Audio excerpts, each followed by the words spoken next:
students, I hope that you are in fine and healthy shape. I am Nasir Ahmed Aimal, biology teacher at Omeed Private High School. You know that our school has arranged an e-schooling and homeschooling program for the students to stay at home and continue their studies.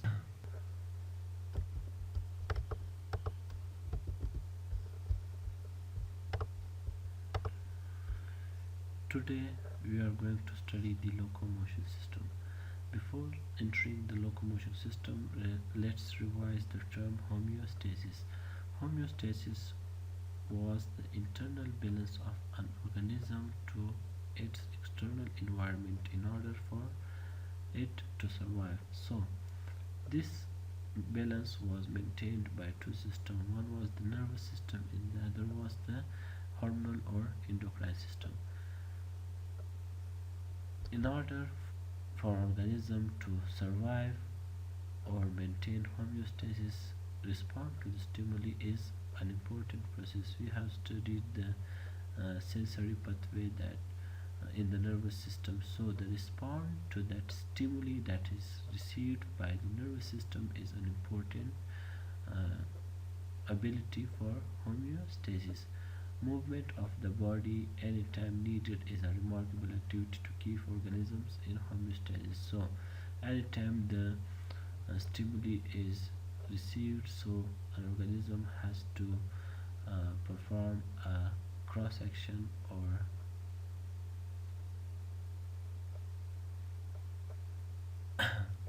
anytime a stimuli is received, so an organism has to take an action towards that stimuli. So, movement of the body is needed to make sure that the response is taken to that stimuli. Organisms provide this important ability, the movement of the body anytime needed, by means of two systems, skeletal system and muscular system. The term locomotion system refers to these two systems together. It means that locomotion system is the combination of the skeletal system and the muscular system. موږ تاسو ویل چې د یو تنبیه په مقابل کې یا یو تنبیه ته د جواب ورکولو قابلیت د یو هومیوستاسیس کې ډېر رول درلودي. نو د انسان د بدن حرکت هر وخت چې ضرورت سو دا یو ډېر ضرور فعالیت دی ترڅو یو ژوندی موجود په هومیوستاسیس کې یا په بیلانس کې د خپل محیط سره وساتي.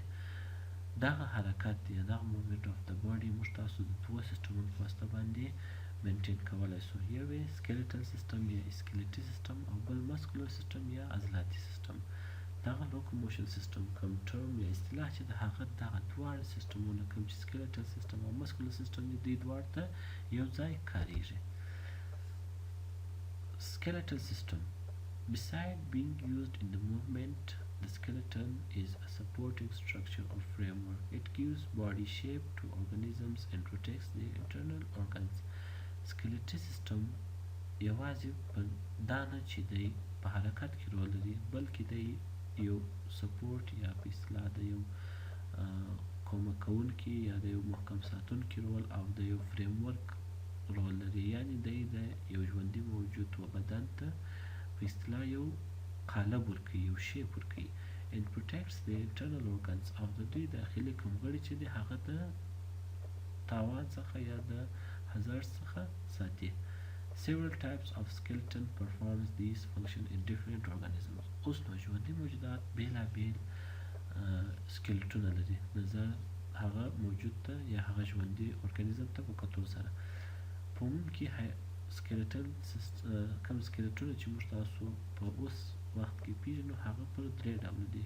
One is hydrostatic skeleton. It consists of liquid within a layer of flexible tissue. Hydrostatic skeleton داسې یو سکلیټ دی کوم چې په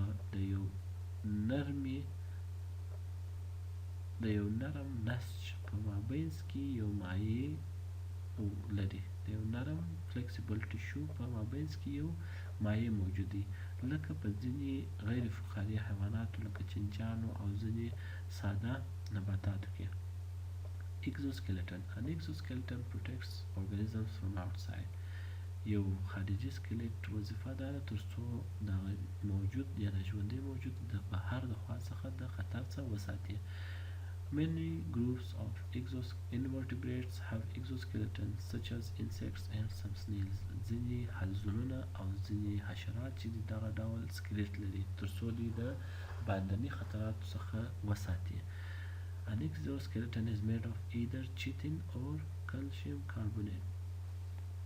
In the previous classes, we have studied that the skeleton of insect is made of chitin and the skeleton of the snails are made up of calcium carbonate.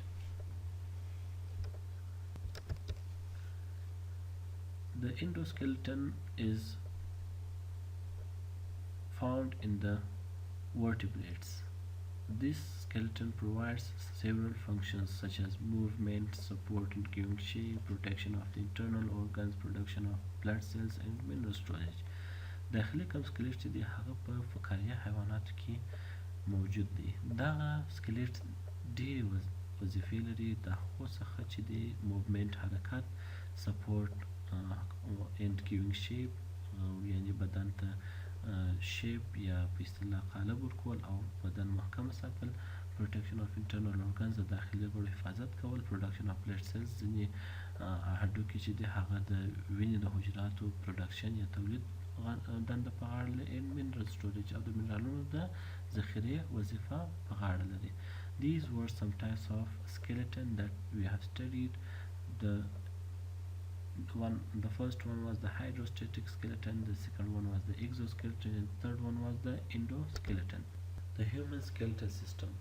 Now that we know general information about the skeletal system, so we are going to start the human skeletal system, which is the main issue of our book. So in adult humans 206 bones make up the skeletal system. په یو ځوان انسان کې د هغه سکلیټي سیستم چې دی هغه د 206 هډوکو څخه جوړ شوی دی. The skeleton is composed of cartilage and bone developed from a connective tissue. دا کوم سکلیټ چې دی هغه د یو connective tissue څخه کوم چې وروسته د هغه یو غضروف او هډوکی د هغه څخه پرمختګ کوي جوړ شوی دی. Within the bone tissue are bone cells and intracellular matrix secreted by these cells. موږ تاسو ویل چې ورته حجرات سره یوځای کیږي ترڅو د یو خاص وظیفې لپاره یو نسج جوړوي. نو د هډوکي په نسج کې موږ تاسو وایو چې د هډوکي حجرات دي او انټراسیلولر میټریکس چې یو مایع ده هغه هم د دغه حجراتو په واسطه افراز کیږي موجود دی. The all flat cells with cytoplasmic projections are known as bone cells or osteocytes. د هډوکو حجرات ته موږ تاسو د اوسټیوسایټس کلمه کاروو. دغه حجرات چې دی اوول فلټ شیپ یعنی هګۍ ته ورته همواره شکل لري with cytoplasmic projections او د دوی د سایتوپلازم څخه ځینې projections یا هم ځینې راوتنې موجودې دي. The red bone marrow is the site of blood cell production. red bone marrow هغه ساحه ده چیرې چې د وینې حجرات تولیدیږي یعنې وینې حجرات جوړیږي. The marrow of long bone is surrounded by compact bone tissues. موږ تاسو په راتلونکي کې وایو چې موږ تاسو دوه ډوله هډوکي لرو، یو سپونجي بون بل کمپیکټ بون. کمپیکټ بون نسبت سپونجي بون ته سخت دی. نو د ځینو اوږدو هډوکو کم میرو چې د یا ریډ بون میرو چې د هغه د کمپیکټ بون یا د سخت هډوکي په واسطه باندې پوښل شوې ده. موږ تاسو د چینل اف اوشن په نامه باندې یو ساحه لرو، یو سایټ لرو کوم چې د وینې رګونو او د نرفز یا اعصابو ته اجازه ورکوي ترڅو هډوکي ته داخل سي، یعنې د وینې رګونه او نرفز چې دی هغه د دغه چینل اف اوشن د لارې هډوکي ته ننوځي. تاسو وینئ چې په دغه ساحه کې موږ تاسو یو لانګ بون وینو، یو لانګ بون. دغه ساحه کې موږ تاسو وینو چې د هډوکي دا کم د هډ ساحه چې د هغه سپونجي بون او دغه کم شافټ ساحه چې د هغه کمپیکټ بون په واسطه باندې پوښل شوې ده. موږ تاسو وینو چې په هډوکي ته د وینې او همدارنګه د نروس سپلای دواړه موجوده ده، ریډ بون میرو او همدارنګه یلو بون میرو چې موږ تاسو به په راتلونکي کې مکمل بحث پر وکړو، او یو بل پوښ د پیریوسټیم په نامه باندې چې د هډوکي باندنۍ برخه پوښي، دغه پیریوسټیم په نامه باندې یو ممبران یا یو غشا هم دلته موجوده ده. bone formation and its regulation. یو هډوکی څنګه جوړیږي او دا هډوکی د جوړېدو تنظیم سره کوم دی. bone originates from a connective tissue. bone یا هډوکی چې دی هغه د یو نښلوونکي نسج څخه منشأ اخلي. The formation and degradation of bone continues throughout the lifespan of an individual and is a continuous process. موږ تاسو وایو چې د هډوکي جوړېده او د هډوکي خرابېده دا د انسان په ژوند کې یو جاري پروسه ده، یعنی هډوکي چې دی حجرات یې خرابېږي، نور د دغه حجراتو په ځای نور حجرات جوړېږي او دغه پروسس چې دی دغسې دوام لري. but conversely after middle age the rate of degradation exceeds. د نیمایي عمر د تېرېدو څخه وروسته د خرابوالي یا په اصطلاح د تخریب کم ریټ یا کم اندازه چې د هغه نسبت د جوړېدو ته ډېرېږي. During adult life bone is constantly being broken down by bone absorbing cells. موږ تاسو یو هډوکي د هډوکو ماتونکي حجرات او بل موږ تاسو د هډوکو جوړونکي حجرات لرو. هډوکي ماتونکي یا هډوکي جذبونکي حجرات چې دی هغه اوسټیوکلاستس په نامه او هډوکي جوړونکي حجرات چې دی هغه د اوسټیوبلاست په نامه باندې یادیږي. As they form new bone, osteoblasts take calcium from the blood. Eventually some of these cells get caught in the matrix and are converted to real bone cells. کله چې یو نوی هډوکی جوړیږي دا اوسټیوبلاستس یا هډوکي جوړونکي کوم حجرات چې دي دا د وینې څخه کلشیم راخلي. کله چې دوی دغه کلشیم د وینې څخه واخلي نو دوی په دغه اکسترا سیلولر میټریکس چې موږ تاسو ویلي هغه کې دوی نیول کیږي، وروسته د هغه څخه دوی په هډوکي باندې بدلیږي. There is a continuous exchange of calcium and phosphate between blood and bone tissues. یعنی د کلشیم او د فاسفیټ کوم هغه دغه چې دی اکسچینج یا تبادله چې د هغه د هډوکي او د وینې ترمنځ دا یو دوامداره پروسه ده، یعنی په دغه دوو نسجونو کوم چې بلډ ټیشو او بون ټیشو دي دوی ترمنځ دغه د کلشیم او د فاسفیټ کوم تبادله چې صورت هغه په جاري ډول سره روانه وي. ځکه موږ تاسو ویل چې د بون فارمیشن او بون ډیګریډیشن دا دواړه چې دا یو کنټینیوس پروسس یا جاري پروسې دي. In the bone formation vitamin A, C and D plays an important role. د یو هډوکي د جوړېدو په وخت کې ویټامین A، ویټامین C او ویټامین D چې دا هغه ډېر مهم رول لري. که چیرې ویټامین D نه موجوده نو موږ تاسو وایو چې کلشیم او فاسفورس چې دی هغه د هغه ابزورپشن یا جذب چې دی هغه کمیږي. نو کله چې د کلشیم او د فاسفیټ یا د فاسفورس ابزورپشن یا جذب کم سو نو موږ تاسو د ریکټس په نامه باندې یو مریضي ده د هغه مریضي سره مواجه کیږو. که چیرې ویټامین A نه موجوده یا ډیفیشنسي فقدان یې موجود و the growth rate of the bone decreases. د هډوکو د ودې کم مقدار یا کم اندازه چې د هغه را کمیږي. که چیرې ویټامین C نه موجوده vitamin C causes weak and fragile bones. vitamin C که چیرې نه موجوده بیا هډوکی کمزوره او نازک کیږي یعنی ژر ماتیږي. as well as bleeding gums and abnormally shaped teeth. که چیرې ویټامین C فقدان موجود و ویټامین C کم و نو زموږ تاسو د ګمز یا د وری څخه ویني او همدارنګه زموږ تاسو به غاښونه abnormal shaped وي یعنی نورمال حالت څخه به اوښتي وي چې دغه ته موږ تاسو د سکروي ناجوړي وایو. The formation of bone is regulated antagonistically by parathormones secreted by the parathyroid gland and calcitonin secreted by the thyroid gland. موږ تاسو په انډوکراین سیستم کې پاراتایرویډ ګلینډ او تایرویډ ګلینډ دواړه په مکمل ډول مطالعه کړي دي. نو د هډوکي د جوړېدو کوم پروسس چې دی هغه د پاراتایرویډ ګلینډ او د تایرویډ ګلینډ په واسطه باندې ترسره کیږي. The growth and development of the skeleton is regulated indirectly by the effect of somatotropin hormone या مشتاق چې growth hormone یعنی د هډوکو کم growth یا وده او development چې دی هغه بیا د growth hormone په واسطه باندې کوم چې په pituitary gland کې دی د هغه په واسطه باندې regulate کیږي او تنظیم کیږي. Next topic is types of bones. موږ څو ډوله هډوکي لرو. There are three types of bones in the human skeleton. د انسان په سکلیټ کې موږ تاسو درې ډوله هډوکي لرو. long bone, short bone and flat bone. اوږده هډوکي، لنډ هډوکي او هموار هډوکي. Long bones. The long bones of the legs are femur, fibula and tibia.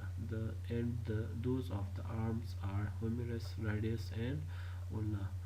لانګ بونز چې دی هغه د لاسونو او د پښو کم هډوکي چې دی دا ته کم افیمر فیبولا او ټیبیا هډوکي چې دی تاسو وینئ په عکس کې دا یو هیومرس د لاسو هډوکي کې هیومرس ولنا او ریډیس کم هډوکي چې دی دا په لانګ بونز کې راځي او د پښې دا چې موږ تاسو ویل چې فیمر فیبولا and tibia and fibula دا چې دی په لانګ بونز کې راځي. لانګ بون موږ تاسو په په تیر تصویر کې ولیدل چې دی یو هیډ لري او دا کم دوه هیډز چې دی دا هیډز بیا د شافټ په واسطه باندې دا کوم ساحه چې وینئ دلته موږ تاسو شافټ وایو یعنې لانګ بونز چې دی هیډ او شافټ لري. بل فلیټ بونز.